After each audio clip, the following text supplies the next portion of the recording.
peran dan fungsi pelaku ekonomi dalam kegiatan konsumsi.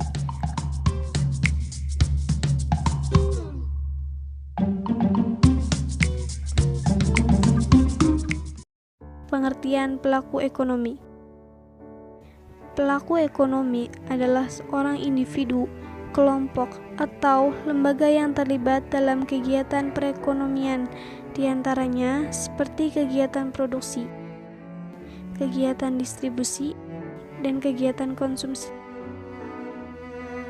Secara umum, pelaku ekonomi dibagi menjadi 4 tingkat kelompok besar, diantaranya adalah tingkat rumah tangga keluarga, tingkat masyarakat, tingkat perusahaan, dan tingkat pemerintahan.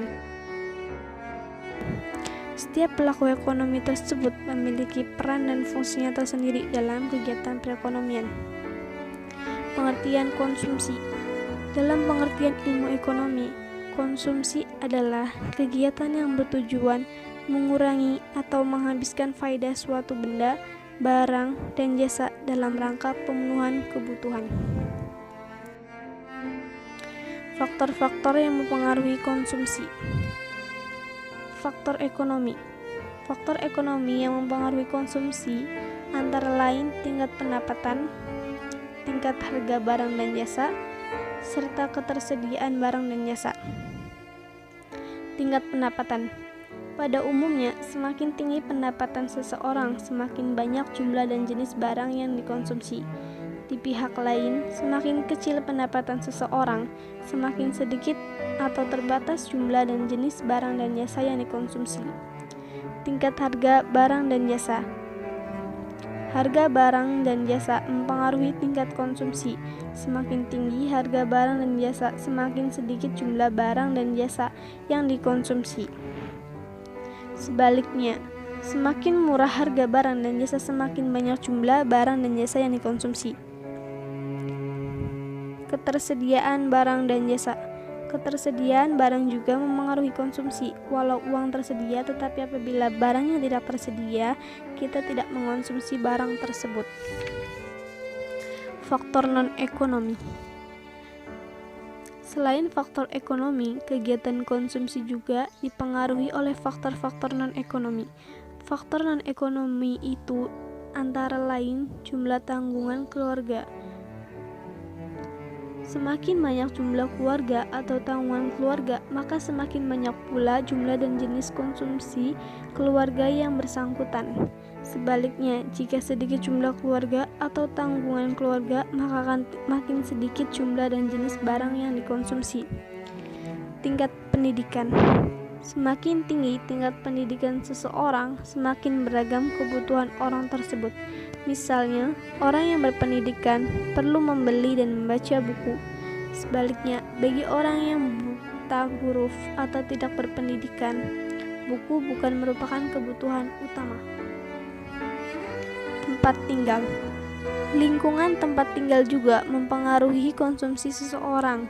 Kebutuhan orang yang tinggal di daerah beriklim dingin akan berbeda dengan orang yang tinggal di daerah beriklim panas.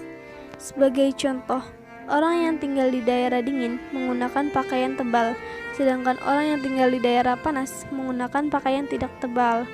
Lingkungan sosial, budaya, agama, dan adat istiadat.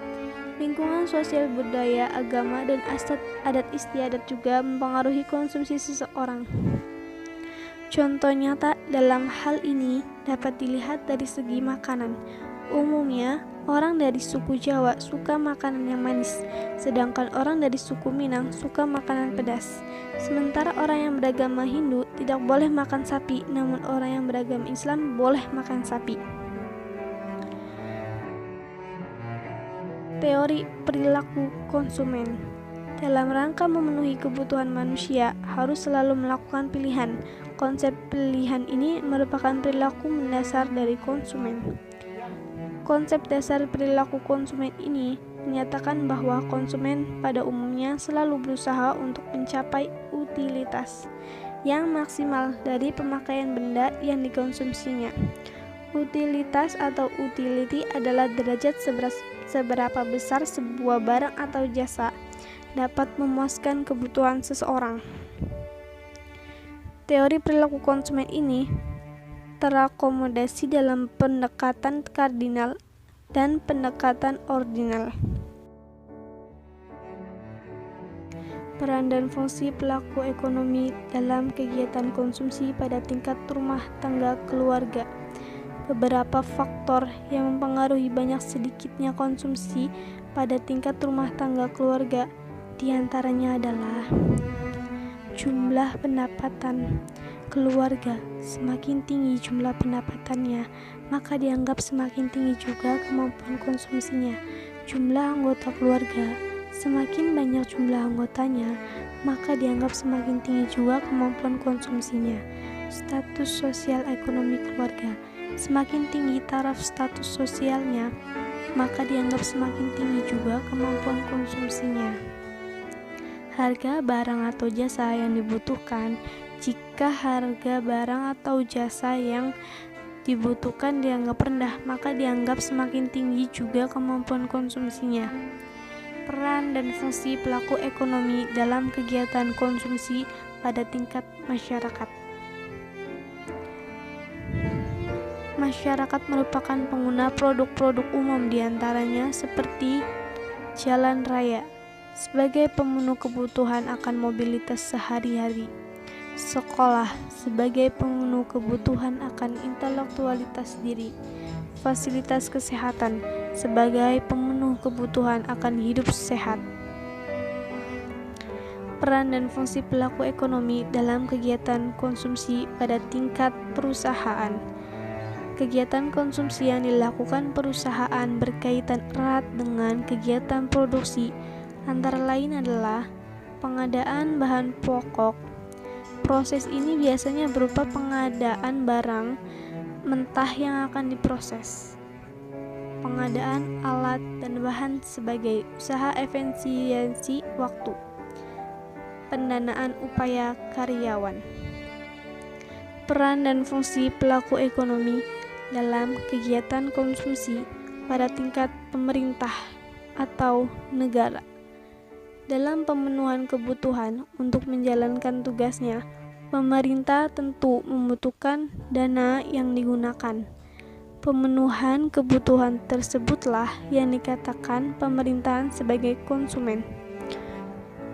Contohnya adalah untuk membeli peralatan. Kegiatan konsumsi pemerintah bertujuan untuk meningkatkan kesejahteraan rakyat dan membangun sarana prasarana negara. Pemerintah sebagai pengatur ekonomi. Pemerintah dianggap sumber monitoring dari kegiatan ekonomi. Melindungi masyarakat dari dampak negatif pertumbuhan ekonomi yang tidak seimbang dan tak terkendali, monopoli. Membangun modal sosial seluas-luasnya, menciptakan dan memelihara keserasian pertumbuhan ekonomi. Hukum Gosen 1. Jika pemenuhan kebutuhan akan suatu jenis barang dilakukan secara terus-menerus, maka rasa nikmatnya mula-mula akan tinggi. Namun, semakin lama kenikmatan tersebut semakin menurun sampai akhirnya mencapai batas jenuh. Menurut hukum Gosen 1, nilai guna total meningkat seiring dengan peningkatan konsumsi. Namun, tambahan nilai guna marginal semakin menurun karena hukum Gosen ini juga menyinggung nilai guna marginal. Kadang-kadang hukum Gosen 1 disebut juga hukum nilai guna marginal yang semakin menurun. Hukum Gosen 2. Konsumen akan melakukan konsumsi sedemikian rupa sehingga nilai guna marginal setiap barang dan jasa yang dikonsumsi akan sama. Dalam memenuhi kebutuhannya, manusia tidak hanya mengonsumsi satu jenis barang, tetapi berbagai jenis barang. Dalam rangka menyikapi persoalan ini, Gosen mengutarakan hukum Gosen 2 tersebut.